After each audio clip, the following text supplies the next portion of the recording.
उधर टिंगू यकीनन सिपाही के आड़े आ गया होगा जब भी मैं उसकी निगाहों से ओझल हो गया।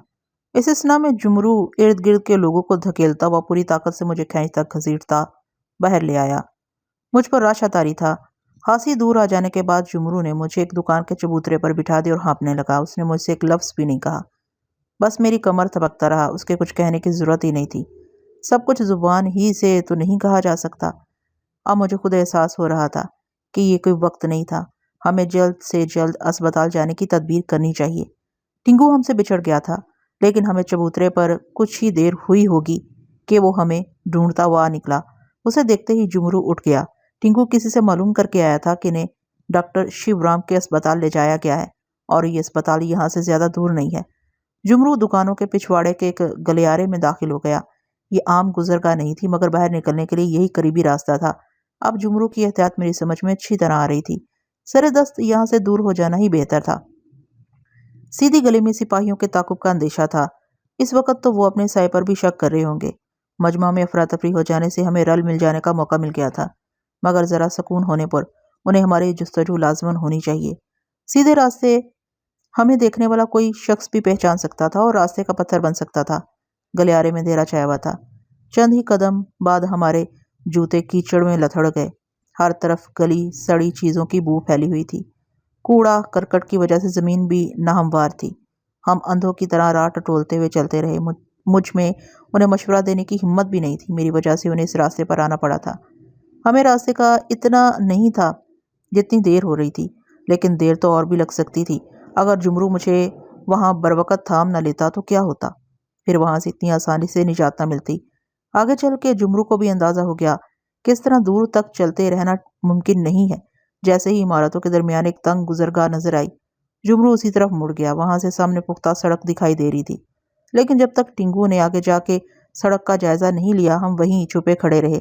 ये वो गली नहीं थी जहां से हम गुजर के आए थे, मगर यहाँ रोशनी भी थी और सड़क भी साफ थी। अभी तक बहुत से लोग मौजूद थे। सबका रुख अपने घरों की तरफ था। किसी ने हमारी तरफ तवज्जो नहीं दी। जुमरू ने शायद उजलत में फैसला कर लिया था। हम इसी मतवाजन रफ्तार से एक दूसरे के आगे पीछे सीधे रास्ते पर चलते रहते तो शायद किसी को गुमान भी ना होता। मगर यह सब अकेले जुमरू ही पर मौकूफ नहीं था। क्या वही पत्थर का बना हुआ था? टिंगू को इस इलाके के रास्ते याद थे, मुझे भी थोड़े बहुत मालूम थे, लेकिन इस वक्त सिमत ना वो पहचान पा रहा था ना मैं। हम चलते रहे। कहीं ना कहीं तो ये गली खत्म होगी ही। हमें ज्यादा दूर नहीं चलना पड़ा। जल्द ही गली एक कशादा सड़क पर पहुंच के खत्म हो गई। कुछ फासले पर चौक की तेज रोशनियां जल रही थी और घंटा घर की घड़ी में 1 बज रहा था। टिंगू रास्ता पहचान गया था। उसके अंदाजे के मुताबिक अस्पताल तक पैदल का सफर था, लेकिन चौक पर खड़ी हुई टमटम के कोचवान ने आवाजें लगा के हमें रोक लिया। उसे कुछ कहे सुने बगैर हम टमटम में बैठ गए। तीनों के जूते और पांचे कीचड़ में स्याह हो गए थे और बू उठ रही थी। हम पहले सफाई कर लेते तो ठीक था, अब वक्त नहीं रहा था। कोचवान ने हमारे कहने पर रफ्तार तेज रखी। वो दोनों सर झुकाए बैठे रहे। मेरी तरह उनके जिस्म भी रेत के राख के ढेर हो रहे होंगे। उनकी रगों में भी आग दहक रही होगी। पीछे से मोटर का हार्न गूंजने पर वो दफतन सीधे हो गए। कोचवान ने भी टमटम एक तरफ कर ली। पुलिस की एक जीप तेजी से गुजर गई। उसमें सिपाही भरे हुए थे। उन्हें हमारी तरफ देखने की भी फुर्सत नहीं थी। जुमरू और टिंगू उचक उचक के उन्हें देखते रहे, मगर जीप आनन फानन निगाहों से दूर हो गई थी। कोचवान घोड़े को चाबक मारता टमटम फिर सड़क पर ले आया। जितनी देर टमटम चलती रही, मैं अपने आप को नोचता खसोटता रहा कि मुझे हर हाल में खुद को समेट के रखना चाहिए, अपना सब कुछ समेट के। मेरी तरह दूसरों की बिनाई भी किसी लम्हे उनसे छिन सकती है। अपने अवसान की जितनी मुझे ज़रूरत है उतनी ही दूसरों को भी है। इस वक्त मुझे बस एक ही दुआ करनी चाहिए, खुदा करे दादा और माची हैरियत से, और खुदा ने चाहा तो सब ठीक हो जाएगा। रास्ते भर मैं खुद को यही ताकीदें करता रहा, मगर मुझे इस खुद फरेबी का ज़्यादा वक्त नहीं मिला। 10 मिनट से भी कम अरसे में टमटम डॉक्टर शिवराम के अस्पताल पर जाकर ठहर गई। गेट खुला हुआ था। वो बंगले की तर्ज की एक 2 मंजिला इमारत थी, पत्थरों से बनी हुई एक कदीम इमारत।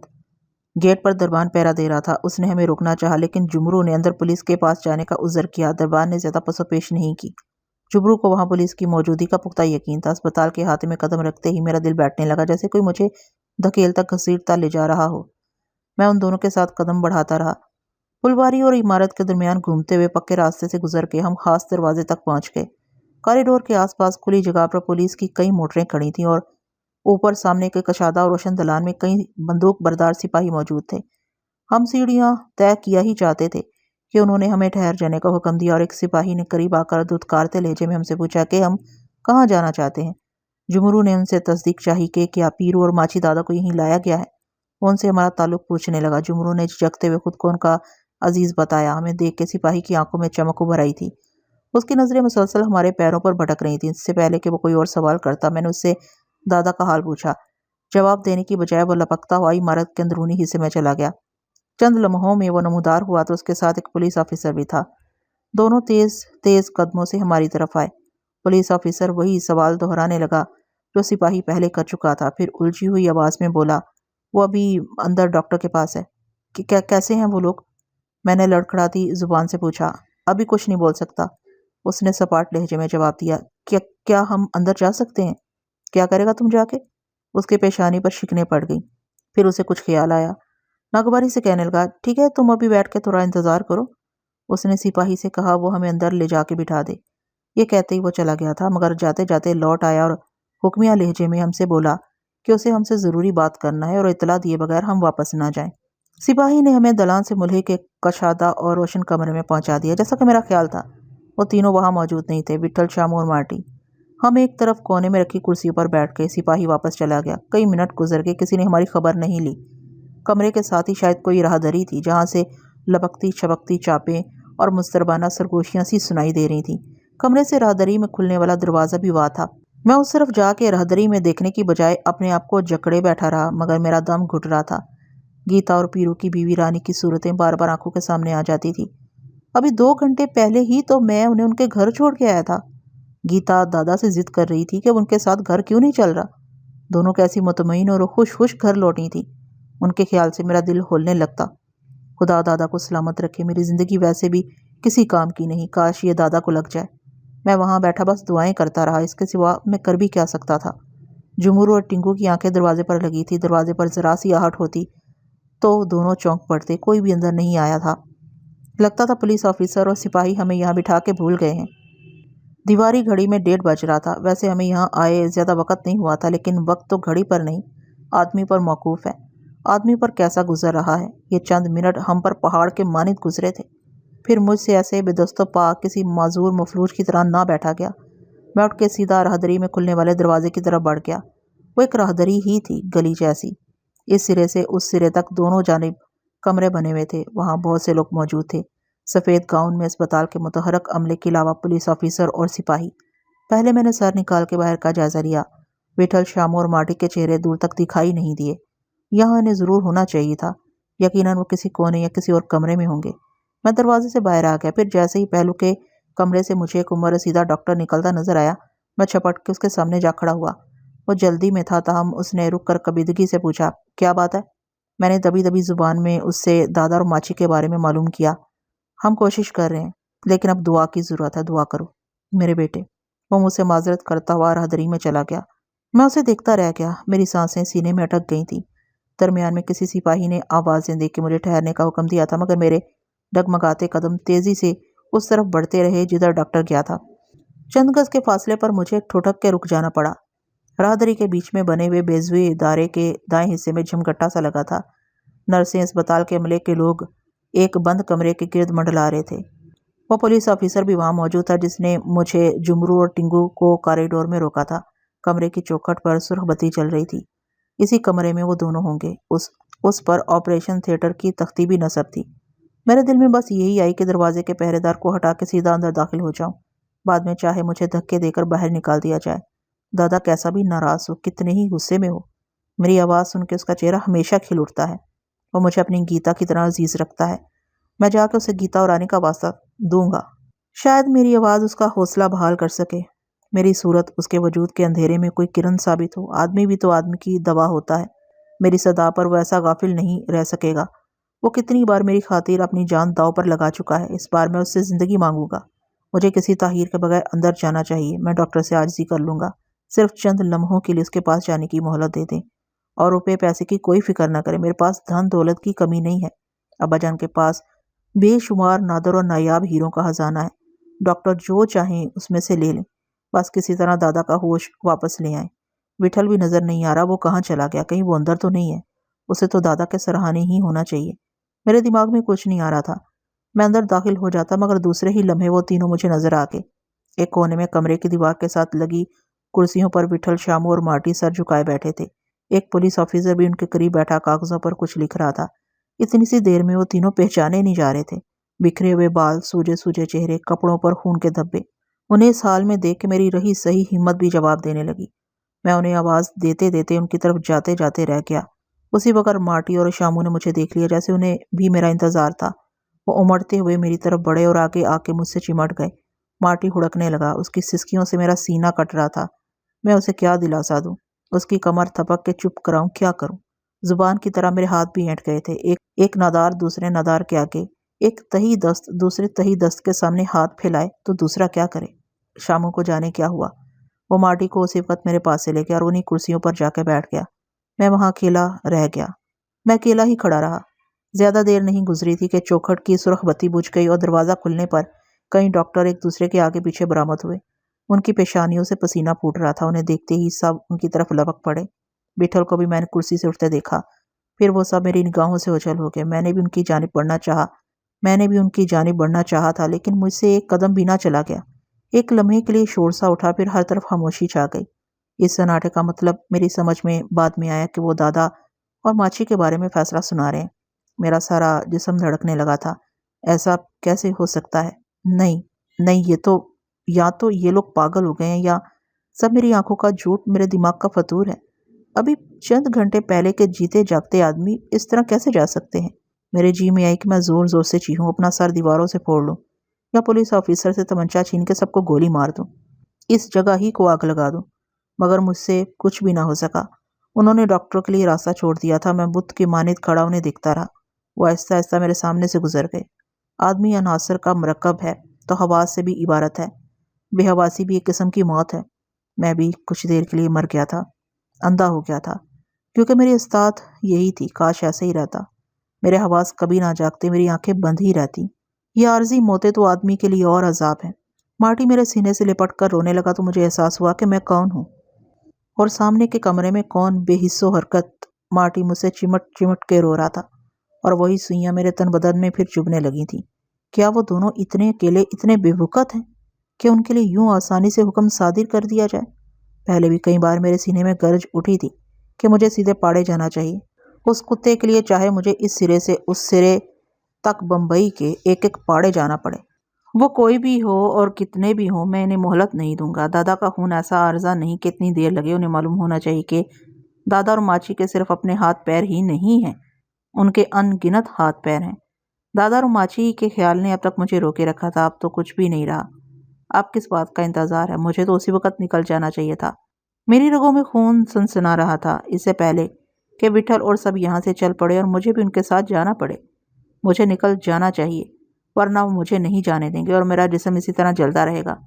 उन कमीनों तक किसी और के पहुंचने से पहले मुझी को पहुंच जाना चाहिए। मैंने मार्टी को अपने बाजुओं से लग कर दिया। वो सब मुंतशर हो चुके थे। मेरी नज़रें बेख्तियार विठल की तरफ गईं। वो पुलिस ऑफिसर और सिपाहियों के दरमियान खामोश खड़ा था। जुमरू और टिंगू भी मुझे उनके करीब खड़े दिखाई दिए। दोनों की आंखें बरस रही थीं। मैं वहीं ठहरा रहा। किसी तरफ का रुख करने से पहले मुझे अपने आप को तमाचे मारने की जरूरत थी, अपनी बुनियाई की दुरुस्ती और दिलो दिमाग की यकजोई के बगैर। फिर ऐन उस वक्त जब मैं वहां से निकलने का इरादा कर रहा था, शामू मेरे पास आ गया और उड़ी उड़ी आवाज में कहने लगा कि मुझे फौरन यहाँ से चला जाना चाहिए। क्यों? मैंने इस्तरारी लहजे में पूछा। वो हमको थाने ले जा रहे हैं, वो सरगोशी में बोला। थाने? मगर किस लिए? थोड़ी पूछताछ के लिए। आप क्या पूछना रह गया है? बोल रहे हैं तो जाना पड़ेगा। तू घर जाके पहले बाबा को बोल दे और पाड़े में भी बोला, और उधर समझे तो उधर दादा के घर। उसकी आवाज़ डूबने लगी। नहीं नहीं, ये मुझसे नहीं होगा। बोलना तो होगा लाडले, वो शिकस्ता लहजे में बोला। हाँ हाँ, मगर विठल भाई ही को भेजना, हमको उधर देरी भी लग सकती है। क्यों? समझा कर, पुलिस को तू सारा जानता है। मेरी समझ में कुछ नहीं आ रहा। अपने को भी कुछ दिखाई नहीं दे रहा लाडले कि ये क्या हो गया, ये सब क्या हो गया। वो सिसकते होंठों से बोला। मेरा दिल बहुत घबरा रहा है शामू। हम जल्दी आने का करेंगे, वो पलके चपकाते हुए बोला। ठीक है, ऐसा कर, तो भी पाड़े की तरफ मत जा। पुलिस ऑफिसर की आवाज़ पर वो कोई तौक़ुफ़ किए बगैर मेरे पास से चला गया। मैं भी उसी लम्हे राहदरी में मुड़ गया। मैंने राहदरी अबूर कर ली और कॉरिडोर की सीढ़ियाँ तय करके दरवाजे की जानिब दूर तक चलाया। मोहन किसी ने पीछे से ऊंची आवाज में ठहर जाने का हुक्म दिया। मेरे कदम लड़खड़ा गए थे, लेकिन मैं दरवाजे की तरफ बढ़ता रहा। फिर पीछे से भागते कदमों की आवाज आई। मैंने सोचा बाकी फासला दौड़कर तय कर लूं और जल्द अज जल्द दरवाजे से गुजर जाऊंगा, मगर वो बिल्कुल मेरे सर पर आ गया और मुझे ठहरना पड़ा। किधर को जाता है? उसने तेज तेज सांसों में मुझसे पूछा। वो एक सिपाही था। मैंने उसे बताना चाहा कि मैं घर जा रहा हूँ। तुमको भी कुछ बोला था साहब ने? मैं चुप रहा तो वो बिफरी हुई आवाज में बोला, चलो अभी साथ चलने का है। मैंने तल्खी से पूछा, ये उधर अफसर लोग से पता करना। वो एक ही आदमी था। उसके शाने पे बंदूक लटकी थी। मेरे दिल में उसकी गर्दन दबोच लेने, उसे करीब की बाड़ के पीछे लौट देने का ख्याल आया। उस तरफ इतनी रोशनी नहीं थी और मेरे लिए दरवाज़ा भी दूर नहीं रहा था, लेकिन मैंने खुद को रोक लिया। उसने मेरे बाजू पर हाथ मार के मुझे कॉरिडोर की जानिब धकेल दिया। कॉरिडोर तक वो जाने क्या क्या बुड़बुड़ाता रहा। विठल, जुमरू और शामू भी मोटरों के पास आ चुके थे। पुलिस ऑफिसर मेरा मुंतजर था। दूर से मुझे देख के नाराज होने लगा कि क्या मुझे ठीक सुनाई नहीं देता। मैं उसे इतला दिए बगैर कहाँ जा रहा था। मेरे खामोश रहने पर वो और जज्बस होने लगा। उधर से एक दूसरे पुलिस ऑफिसर ने आंखें से टोका और उजलत का मशवरा दिया। तब उसकी जुबान काबू में आई। विठल और जुमरू पहले ही सवार हो चुके थे। मेरे बैठते ही जीप चल पड़ी। रास्ते भर खामोशी रही। थाने के एक वसी और रोशन कमरे में उन्होंने हमें बेंचों पर बिठा दिया था। कुछ ही देर में तेज तेज कदमों से 3 पुलिस ऑफिसर अंदर दाखिल हुए। उनके हाथों में कागजात थे। एक उम्र रसीदा अफसर की बगल में डंडा भी दबा था। डंडा मेज पर रख के उसने हमसे कुछ फासले पर दरमियान की कुर्सी संभाल ली। बाकी दोनों ऑफिसर उसके दाएं बाएं बैठ गए। उनमें से 2 को मैंने पहले नहीं देखा था। उनके पीछे दीवार के साथ 2 सिपाही बंदूकें लटकाए मुस्तैद खड़े थे। दरवाजे पर भी 2 मुसल्लह सिपाही तैनात थे। एक सिपाही मेज के करीब हाथ बांधे खड़ा था। ऑफिसर कागजात उलट पलट रहे थे कि मेरे बराबर बैठे हुए जुमरू ने आस्तगी से मेरा हाथ दबाया, थोड़ा संभल के। उसके कहने पर मैं सीधा होकर बैठ गया। अपने को सारा ध्यान रखना है, वो सरगोशी में बोला। मैंने उसका मतलब समझने की कोशिश की। कहीं मुझसे कोई गलती तो नहीं हो रही है जो ये वक्फे वक्फे से मुझे टेहोके दे रहा है। यही कुछ शामू ने कमरे में दाखिल होते वक्त मुझसे कहा था। थोड़ी सी बेध्यानी से देर लग सकती है। जुमरू बुदबुदाते हुए बोला, कैसा ध्यान? वो ऐसा क्यों कह रहा है? हमें किस किस्म का ध्यान रखना है और हम यहाँ ऐसे बेजुबानों की तरह क्यों बैठे हैं? मैं जुमरू से पूछना चाहता था, मगर उसने कोहनी मार के मुझे मेज की तरफ मुतवज्जो किया। दरमियान वाले उम्र सीधा पुलिस ऑफिसर की निगाहें हम पर मंडला रही थी। उसने ऐनक उतार के मेज पर रख दी और भारी आवाज में विठल को मुखातिब किया। जैसा तुमने बोला, ये लोग थोड़ी देर पहले घर से निकला था, कोई 10 बजे के करीब। हाँ साहब, विठल ने धीमे लहजे में कहा। और अंधेरी जाने का बोल के गया था? विठल ने सर हिला के हाँ में जवाब दिया। फिर तुमको कभी और कैसे मालूम हुआ? हम सब पहले बोल चुके हैं, विठल ने स्थगी से कहा। पुलिस ऑफिसर ने अपने पहलू में बैठे हुए साथियों पर नजर डाली और कागजात टटोलने लगा। तुम कितनी देरी बाद वहां पहुंचा था? ये भी हमने बोल दिया है।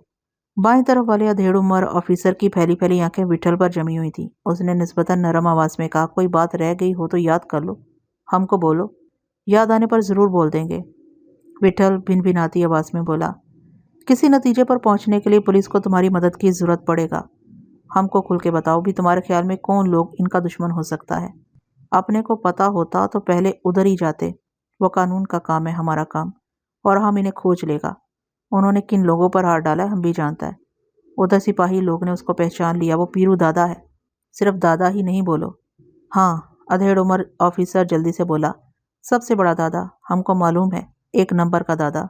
विठल सर झुकाए बैठा रहा। तुमने बोला कि तुम लोग इधर बंबई का नहीं है और पीरू दादा तुम्हारे किसी आदमी के 20वें पर अंधेरी से माची दादा के साथ आया था। कुछ देर ठहरा और चला गया। ऐसा ही बोला था तुमने? ऐसा ही, विठल ने हनकारी भरी। तुम अभी किधर से बंबई आया था? अपनी बात छोड़ो, अभी उसकी बात करो। उसी के लिए पूछता है, दाएं तरफ वाले कुर्सी पर बैठे नौजवान पुलिस ऑफिसर ने तुर्शी से कहा। उल्टी तरफ से मत चलो, फिर सीधी तरफ का तुम बोलो। क्या बोलें? अपने पास अभी क्या रह गया है? विठल ने गहरी सांस भर के कहा, दादा को अभी तुमने किधर भेजा है? दोनों का पोस्टमार्टम के लिए सरकारी अस्पताल में। अपने को कब तक मिल जाएगा? ज्यादा देरी नहीं लगेगा, दरमियान में बैठे हुए ऑफिसर ने कहा। पर उनको भी तुम्हारे हवाले क्यों करे? फिर किसको करोगे साहब? तुम इसका वारिस नहीं हो, हम उन्हीं के पास ले जाएंगे। तुम उन्हें जानते हो? नौजवान ऑफिसर ने तेजी से पूछा। ना जानते तो ठीक था, विठल ने बोझल आवाज में कहा। कौन है वो? कहाँ रहता है? माम के पाड़े में? वो अपने घर में रहता है। घर? घर किधर है? इधर शहर में ही है। तुम बताना नहीं चाहता? बता देंगे, पर पहले हमको उधर जाना होगा। तुमको क्यों? उसको देख के वो मर जाएंगे। हमको पहले जाके उनको संभालना होगा। विठल की आवाज़ झरझरा रही थी। कौन कौन लोग हैं उधर? बीवी और बेटी। बीवी और बेटी? नौजवान ऑफिसर ने दोहराया। क्यों, नहीं हो सकता साहब? हो सकता है, पुलिस ऑफिसर पहलू बदल कर बोला। वो उन लोग को सबसे दूर रखता था। तुम क्या कहना चाहते हो? बीवी और बेटी को नहीं जानता था कि वो पाड़ा चलाता है, पॉकेट में हर वक्त चाकू रखता है, कितनी बार जेल जा चुका है, सारा बम्बई के दादा लोग का वो राजा है। विठल ने कुछ नहीं कहा। बोलो, चुप क्यों हो गए? आप कुर्सी पर बैठे हो, लगता है बहुत करीब था तुम उसके। आपको बुरा लगता है साहब? नहीं, पुलिस ऑफिसर ने सर झटका, लेकिन वो कुछ सोच के रुक गया और मुस्तरब आवाज में बोला। क्या नाम बताया था तुमने अपना? कागज पर लिखा है। तीनों ऑफिसर कागज लौटने पलटने लगे। विठल, नौजवान ऑफिसर ने तुंदी से कहा। सिर्फ इतना ही नाम है तुम्हारा? विठल ने कोई जवाब नहीं दिया। क्या करते हो? दादा का जानकार क्या कर सकता है? दादागिरी? हाँ, तुम भी दादा है। किधर? अभी तो इधर ही है। काम की बात करो साहब। देखो विठल दादा, अधेड़ उम्र ऑफिसर ने तनबीही अंदाज में कहा, अपने पास ज्यादा वक्त नहीं है। अच्छा होगा तुमसे जो पूछा जाए सोच समझ कर ठीक ठीक जवाब दो। ये आपके ठीक ठीक बोलने पर है। विठल ने कहा, आपकी हर बात का जवाब देना जरूरी नहीं है। तुम अपने होश में नहीं है। नौजवान ऑफिसर बरहमी से बोला। बीच में बैठे हुए उमर रसीदा ऑफिसर ने मेज पर थपक कर उसे तहम्मुल की तलकीन की और ठहरे हुए लहजे में विठल से कहा, यह पुलिस स्टेशन है। ये पुलिस स्टेशन है दादा, और तुम पुलिस के सामने बैठा है। नए नहीं बैठे हैं, ऐसा ही लगता है, पर तुम इधर जरूर नवा नवा है। ये बम्बई का पुलिस है, इसके बारे में तुमने थोड़ा बहुत सुना होगा। ऊपर से उतर के नहीं आया है। विठल की आवाज़ तड़कने लगी थी। हम बोलते हैं, अपने आप को ज्यादा मत उलझाओ, दूर चले जाओगे। इधर उधर की मुंहमारी से आपको कुछ नहीं मिलेगा। आप लोग कैसा आदमी है? इधर अपना दो भाई लोग चला गया और आप मखौल कर रहे हो। ये मखौल है? नौजवान ऑफिसर भड़क के बोला। हम इधर पाकट मार के नहीं आए हैं या आपके घर डाका डाल के। तुम एक खून नहीं बल्कि दो खून के गवाह हो। दाएं तरफ वाले ऑफिसर ने कहा, यह पाकट मारने और डाका डालने से बड़ा अपने दो आदमियों का खून हो गया है। विठल उसकी बात काट के ऊंची आवाज में बोला, ऐसा बोलो साहब। ऐसा ही ठीक है, और तुम वो पहला आदमी है जो उसको पूछता हुआ आया था। हमको दूसरे तीसरे नंबर पर आना चाहिए था क्या? अपना आवाज थोड़ा नीचा रखो, जरूरत से ज्यादा ऊंचा है, समझा? अपने को भी आपसे यही शिकायत है। मैंने बेचैनी से जुमरू और शामू की तरफ देखा। ये क्या हो रहा है? वो क्यों गूंगे और बहरे बने हुए हैं? उनसे कहते क्यों नहीं कि वो हमसे ऐसी बातें क्यों कर रहे हैं जिनका कुछ हासिल नहीं? ये लोग पुलिस से कुछ नहीं कह सकते तो विठल ही को रोक लें, कम से कम वही अपना लहजा बदल सकता है। जुमरू और शामू जो हदायतें मुझे दे रहे थे वो विठल को देनी चाहिए थी। विठल हवास में नहीं मालूम होता, होना भी नहीं चाहिए। मैं जानता हूँ उसके सीने में कैसा तलातुम बरपा होगा। मैंने तय किया कि मैं दखल दूं और उनसे कहूं कि कुछ तो हमारा ख्याल करें। उन्हें कोई अंदाजा नहीं कि हम पर क्या गुजर रही है, हम किस तरह जबर किए यहाँ बैठे हैं। इस कार्रवाई के लिए वो कोई और वक्त नहीं रख सकते। मैं यकलख्त उठ गया, लेकिन फिलफौर इधर से जुमरू ने उधर से शामू ने मेरे बाजू खींच के मुझे बिठा दिया। क्या क्या है? कमरे में एक साथ कई आवाजें गूंजी। कुछ नहीं साहब, कोई बात नहीं, शामू ने जल्दी से कहा। यह कौन है? नौजवान अफसर ने दृष्टि से पूछा। अपना भाई है साहब। अभी क्या हो गया इसको, क्या बोलता है?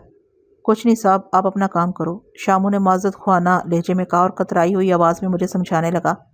अभी उस्ताद को रहने दे। पीछे खड़े हुए दोनों सिपाहियों ने बंदूकें सीधी कर ली थी।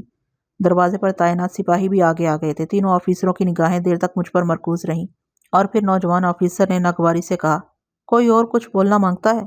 सब खामोश रहे। विठल ने भी कुछ नहीं कहा। सुनो दादा, जरा गौर करके सुनो, बीच वाले ऑफिसर ने ठहरे हुए लहजे में कहा। हमको तुम्हारी मदद की जरूरत है, अपने को आपसे ज्यादा है। विठल की आवाज भी किसी कदर संभली हुई थी।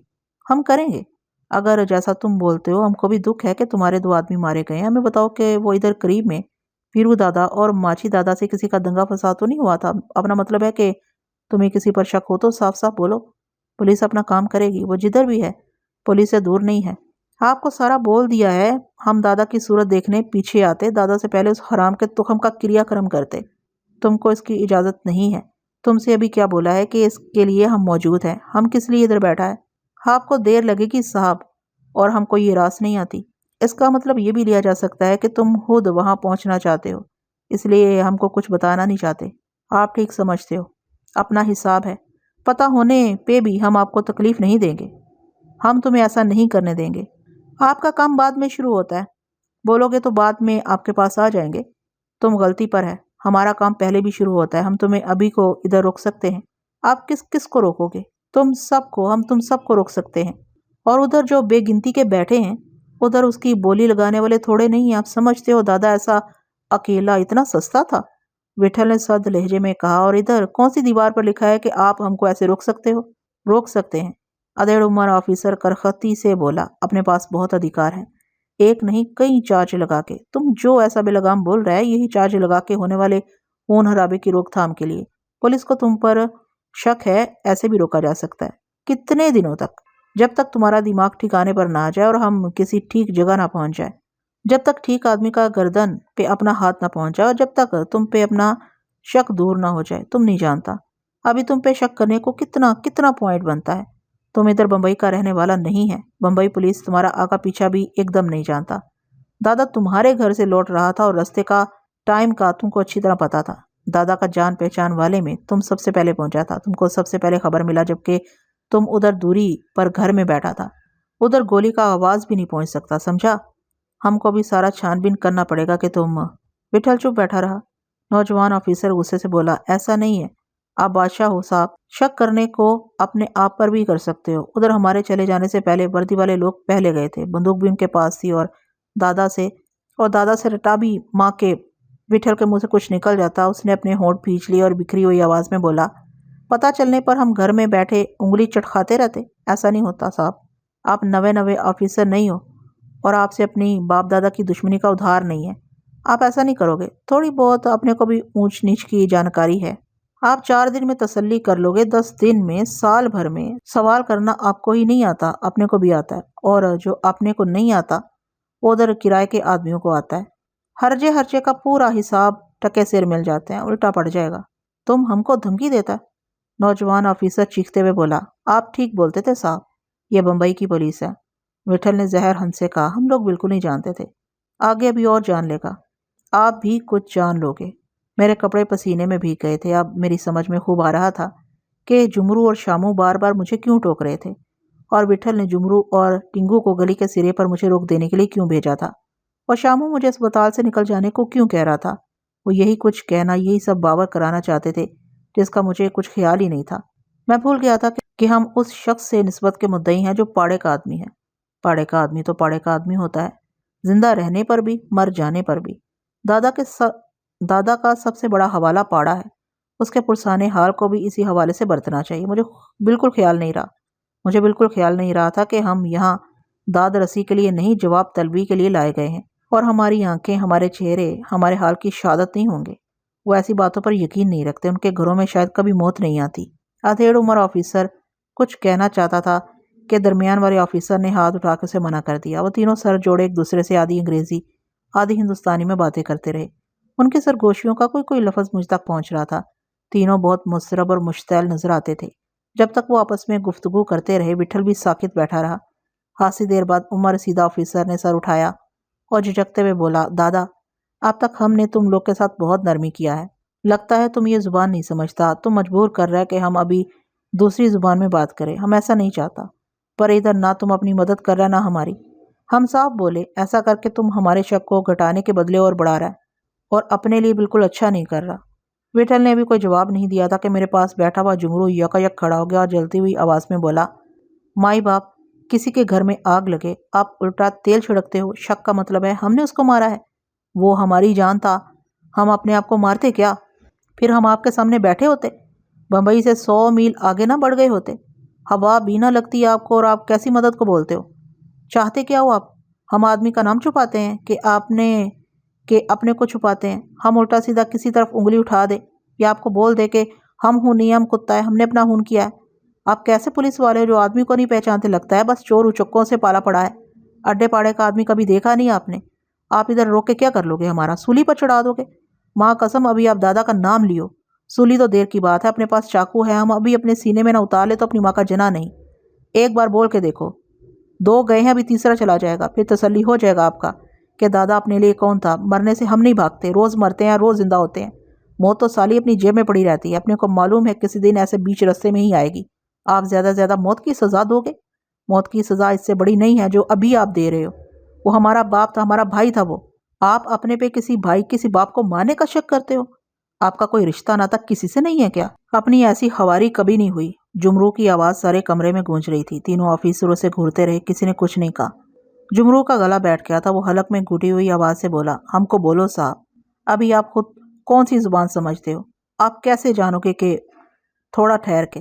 दरमियान वाले ऑफिसर के होंठ फड़क रहे थे, ताहम उसकी आवाज़ थमी हुई थी। थोड़ा ठहर के, ऐसा जोश दिखाने की ज़रूरत नहीं। यह थाना है, इधर ऐसा नहीं चलता। ठीक है, तुम्हारी ये बात हम एक बार को माने लेते हैं कि वो तुम नहीं था। फिर वो कौन था? तुम पीरू दादा के लिए ऐसा बढ़ चढ़ के बोलता है, खुद को उसका दोस्त बताता है। तुम कैसा दोस्त है कि दादा के एक दुश्मन का नाम भी नहीं जानता? आप फिर वही रट लगा रहे हो। जुमरू बेजारी से बोला, यह बहुत ज़रूरी है दादा, अपने लिए आपसे ज़्यादा ज़रूरी है। आपके साथ तो इधर पूरी फौज लगी पड़ी है। इधर आप अपना जतन करो, उधर हम उस। जुमरू के मुंह से गाली निकल गई। उसने हतमी लहजे में कहा, हम ऐसे बम्बई से नहीं लौटेंगे।